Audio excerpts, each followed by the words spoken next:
617. If you didn't know, this is called the show. 617. Have you ever seen the show? Yeah, we back, man. Tight Grip, Top Gunners, DJ Vex, Cyclone, we in the building. The show 617, Cyclone Edition. We legendary, motherfucker. What's happened with you and your man, Wally Sparks? I know y'all, I thought y'all used to be cool and shit. I remember cable show shit was popping off. Radio station. Yeah, I'm gonna share you with the update, you know what I'm saying? Like, I spoke about it when it first happened. I think it happened, you know, our fallout was like last year. It's been some change now. You know what I mean? It's been a good year and a half or something like that. You know what I mean? We ain't spoke, we ain't kick it, but you know, grow, you know, being a man and growing, you know what I'm saying? That shit wasn't about shit. You know what I'm saying? And I tell, you know, his people's that, like, yo, I ain't got no problems with homie, man. I wish him the best. You feel what I'm saying? And I'm gonna share with the show 617. I'm gonna break down everything that happened. So, you know, I don't want people to feel like they gotta be down with me because they don't want to mess with him or vice versa. I don't want people to feel in the middle or whatever, you know what I mean? So I'm gonna break down the whole situation once and for all and last time. All you gotta do is just keep rewinding this. You won't know what happened. Alright, listen up, y'all. We had a radio show, Off the Wall Radio.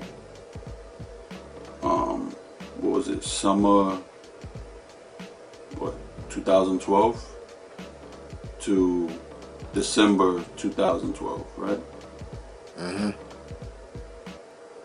He approached me to be, you know, a part of the team. There was 5 of us. It was Travis, who was the co-host, Boston George, which was one of his peoples, City Boy, Boston City Boy, a rapper, it's Wally's peoples, and you know, City Boy always cool with me too, and Wally and me. So I already knew off top my position. Anybody that ever came to the radio station, no, I don't even need a mic. I don't care. I don't care about no mic. I don't care.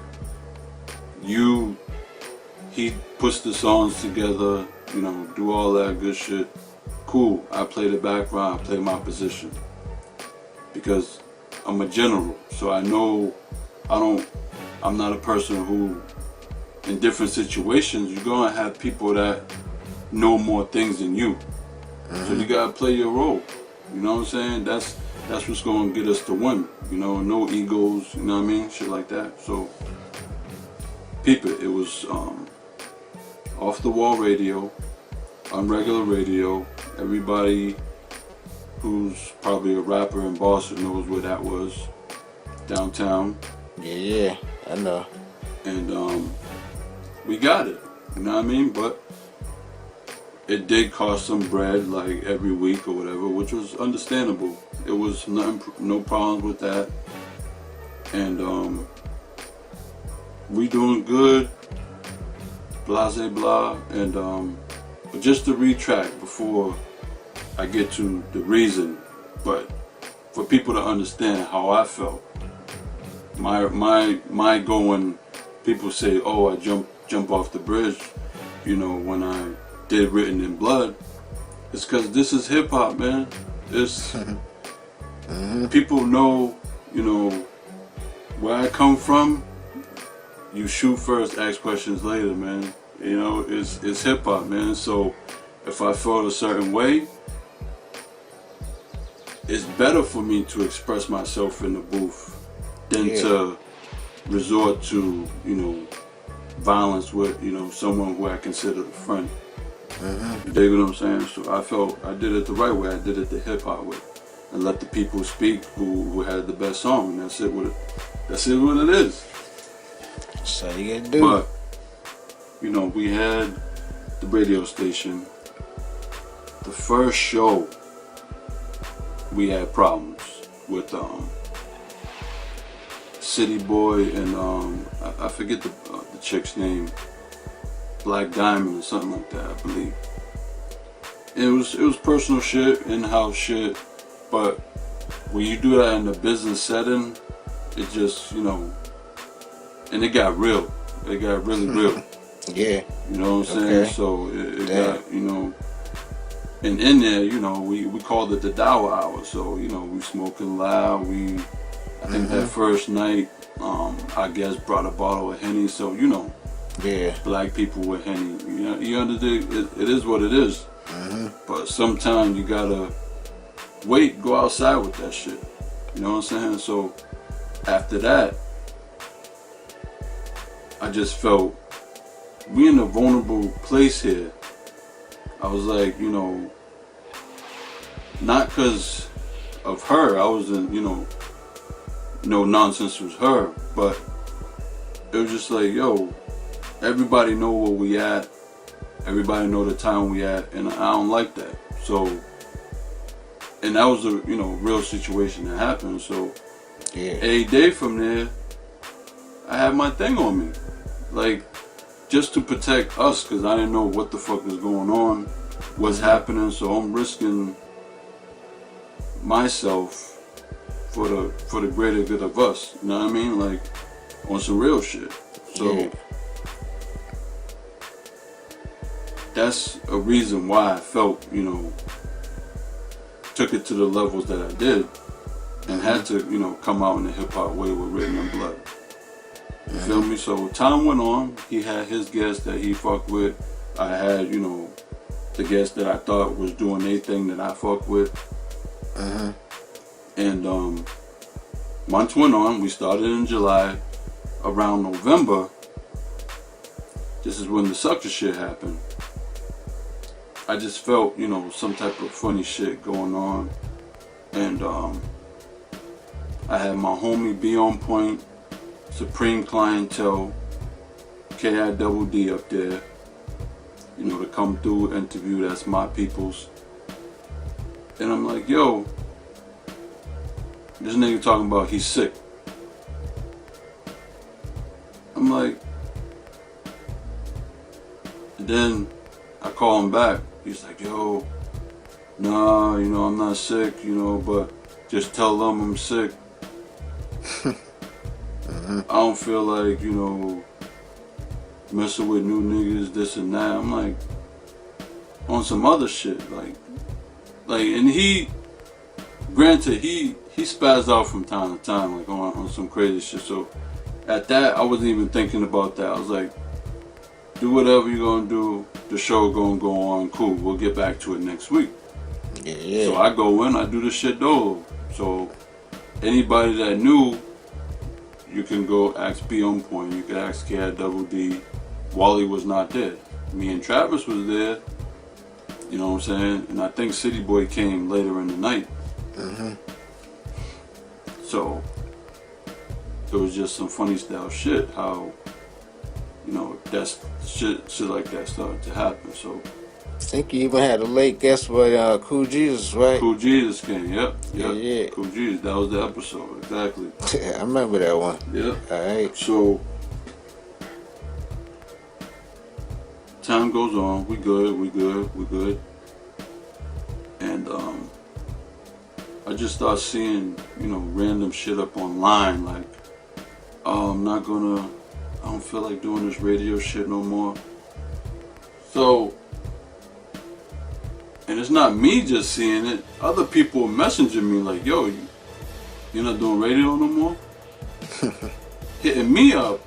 You know what I'm saying? Like, I'm like, nah, who said that? Oh, your man saying this. So I'm seeing it, and I ain't saying nothing. I ain't commenting on it. I was like, you know what? I'm gonna see him next week.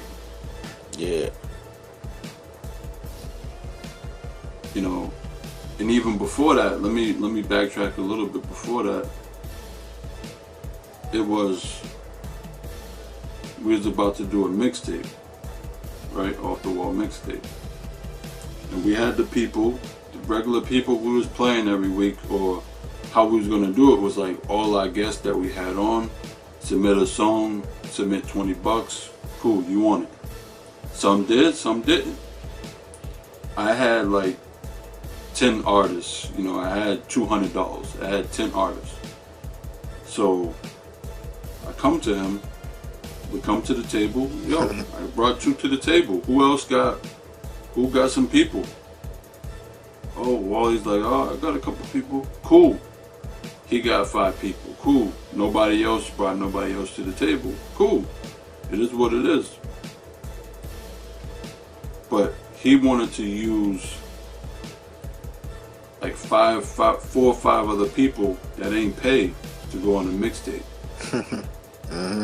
And I felt that wasn't fair, but I also felt, hey, let's bring this to the table and see if everybody feel the same way. You can't just make that decision.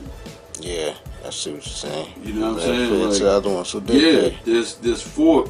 At this time, George, the dude who was down, he lost his pops, so he was going through a lot of shit, so he wasn't a part of it no more.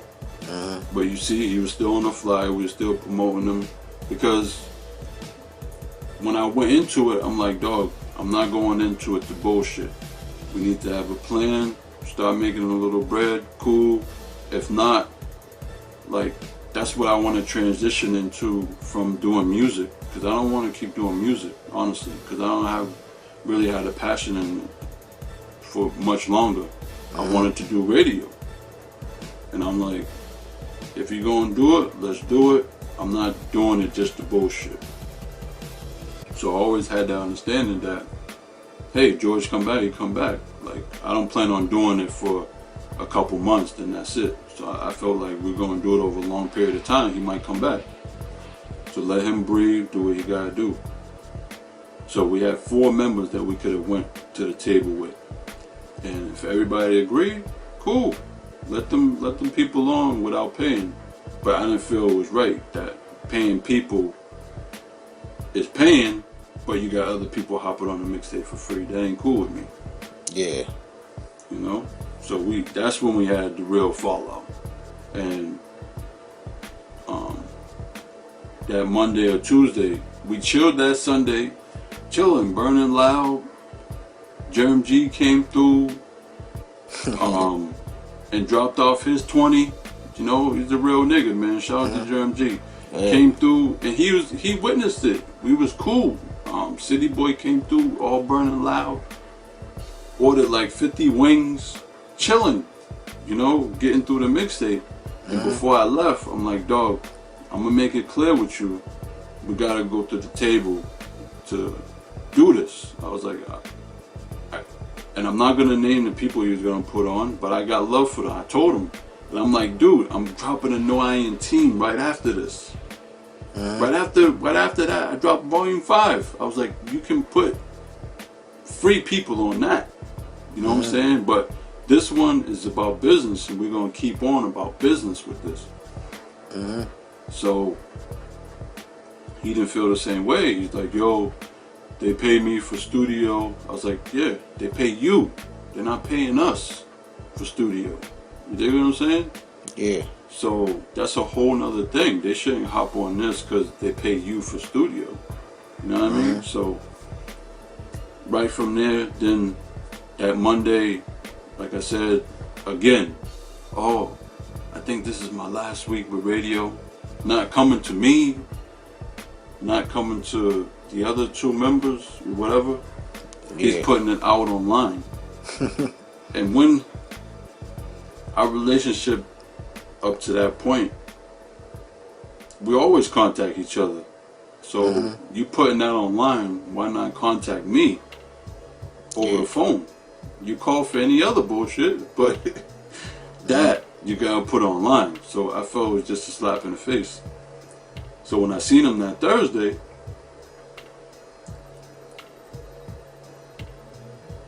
I lost it. I spazzed out on him. I'm like, dog, why? I let the show go. I was professional. But after that, I'm like, dog, why you say this shit online? Why can't, you know what I mean? That just makes us look weak. You know what I'm saying? Yeah, he was like, nah, niggas say shit online all the time. Like, not me against my team. Like, Yeah. dog, nah, not even. So, spazzed out, and he hit me up later. Text me. He's like, yo, apologies, dude. You know, I just can't do the radio no more. You know, it's, blah, blah, blah, hurting my pockets, and you gotta pay them, and niggas ain't promoting right. And he was like, not you. It's, what I assume it was other members of the group not promoting. So I'm like, cool. But you don't say no subliminal shit. I don't want to see or hear you throwing subliminal shit online about anything, right? So in that conversation, I told him, in the disagreement that we had that night, I'm like, dude, I'm a fucking boss. Like, you knew that. So when we came to the table, it was like bosses coming to the table. I was like, City Boy got his own thing. He's a boss in his own right. Travis got his own thing. You got your own thing. So it's like bosses coming together. So right after he apologized, I'm like, don't say anything you gotta say to me, just say it. So the next day, right in my post, soon as I log on to Facebook, I don't check people's pages and all that bullshit. As soon as I logged on, and the news feed, I seen, everybody's the boss, so do your own thing. So right after you just apologize to me, I took that as some subliminal shit, right? Yeah. So I'm a hip hop nigga, so I see subliminal shit when I see it, you know what I mean? And I'm from the hood, so we just had this conversation. Yeah. So I'm like, okay. And then that Saturday, I was just like, you know what? I'm a bomb on this nigga, right? And I went in, had some Henny, and I ain't even write none of that shit on Written in Blood. Oh yeah. The diss track. I just went in. That's it. Like, everything. I was just so heated at the situation, and I didn't want to do nothing stupid or over the line, with violence or any shit like that. Because I took that step. I had that talk with him. I thought we had that understanding, was cool, And I thought we had a friendship, but I was wrong.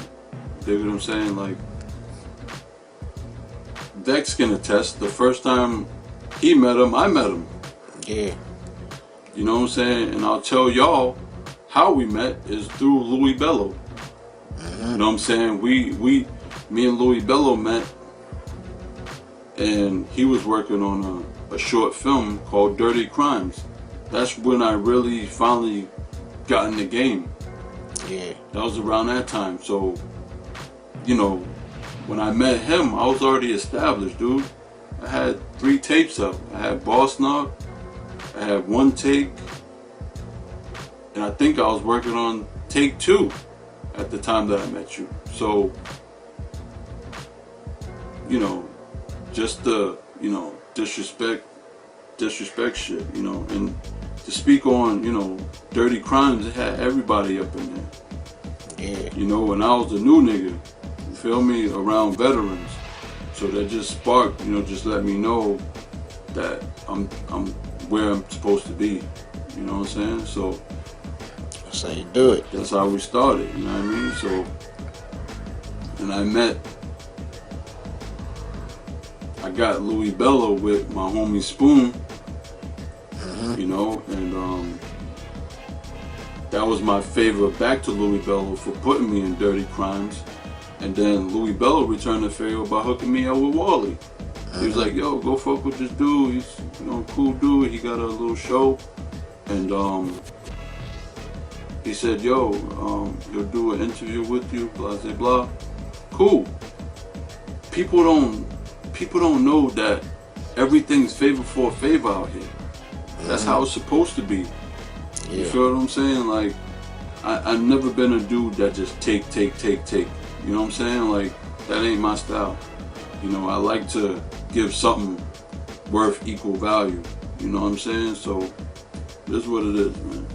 But, you know, to end this, I ain't got no problems with homie. I wish him the best.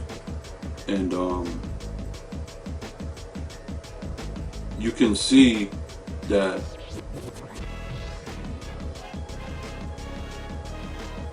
that shit ain't affected me. You feel what I'm saying? Like, and it's probably not affecting him. It is what it is. Like I said, I'm 50, he game, but we cool apart. You know, we make dope shit, but together we were stronger. Yeah. And that's real shit. You feel what I'm saying? I ain't got that much pride that I ain't gonna say that. You know what I mean? So, this is what it is. Who knows what the future holds, but I ain't gonna be doing this shit much longer. My G's go, my G's go, my G's go, my G's go, my G's go, my G's go, my G's go.